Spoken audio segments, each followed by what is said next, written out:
On September 2005, the Gotham All-Stars made their first official appearance on the roller derby scene in an interleague bout against the Dairyland Dolls and lost. They lost 82-72.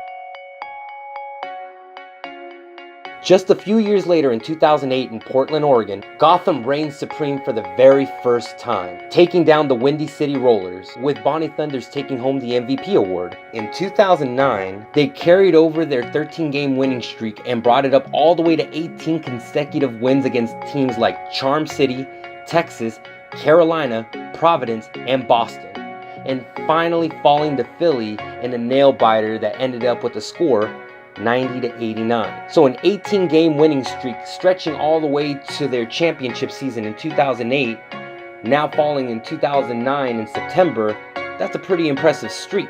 But what happened during the playoffs? In November that same year, they took down Detroit handedly 187-38.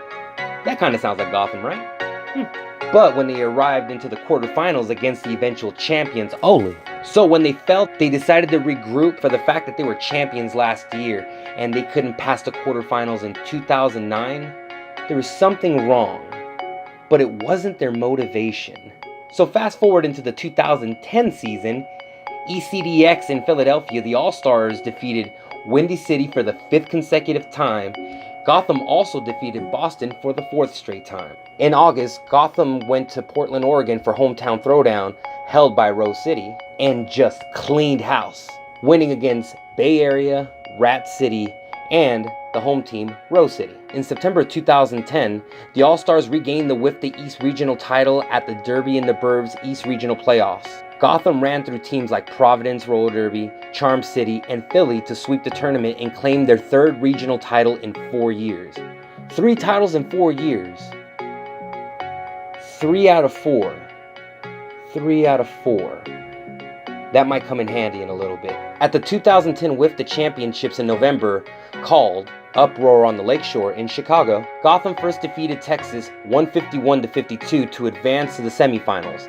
The All-Stars then lost to the eventual champions, the 5280 Fight Club of Rocky Mountain, 108-79. Gotham bounced back on the tournament's final day to claim 3rd place, defeating Philly Roller Girls for the 7th time in 8 all-time meeting, 162-51. The only loss coming when Philly ended their 18-game winning streak. So from 2007 all the way to 2010, Gotham won 1 championship in 2008, but in 2007 they lost to Kansas City, 2009 they lost to Oli, and now in 2010 they fell to Rocky Mountain. Losing those 3 out of 4 years really helped build what would become the most dominating force in modern roller derby history, Gotham City, from 2011 to 2014. But I'm getting a little ahead of myself.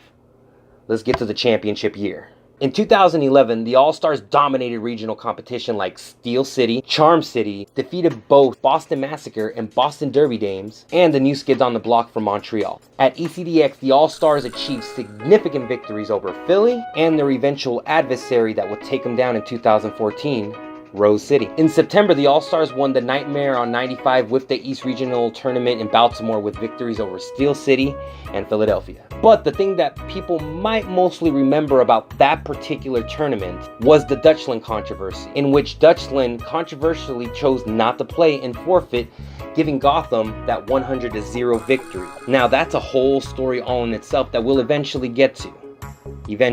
So a clean sweep was all they needed momentum-wise to rise into the 2011 WIFTA Championship, cleverly named Continental Divide and Conquer, which is exactly what Gotham did.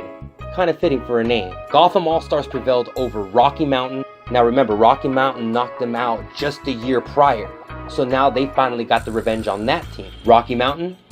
Check. They eventually ended up beating Texas as well, advancing to the finals against an old rival, the Oli Rollers. Oli was no competition against Gotham, and Gotham becomes the first repeat champions, winning in 2008 and now winning in 2011. Gotham in 2011 not only won the championship, but ended off 13-0 in all sanctioned bouts throughout the entire season. So 2011, 13-0, perfect record, championship, and that was just the beginning. They were even more dominant in 2012 and in 2013, and winning their 5th and final title in 2014. So out of 4 years of pure chaotic dominance, they finally fall to Rose City in 2015. Gotham got back a year later to the championship round, but eventually fell once again to now the second team to ever repeat as champions, Rose City. What would have happened if Bonnie Thunders and OMG, Scald Eagle and Braun Swanson, they all went back to their teams? Would Victoria be as dominant as they are today? Would Gotham have won another title if they kept the same teams and creating a third matchup? I don't know the answer to that question, but it is a fun conversation start. From 2011 to 2014, there was an incredible display of athleticism, strategy, innovation, things that at the time people were not accustomed to seeing. Depending on how VRDL takes the challenge of continuously becoming innovative, not being stagnant, always moving things around, they might have an actual chance to create even a bigger dynasty than what Gotham was able to etch out in 2011 to 2014. But only time will tell.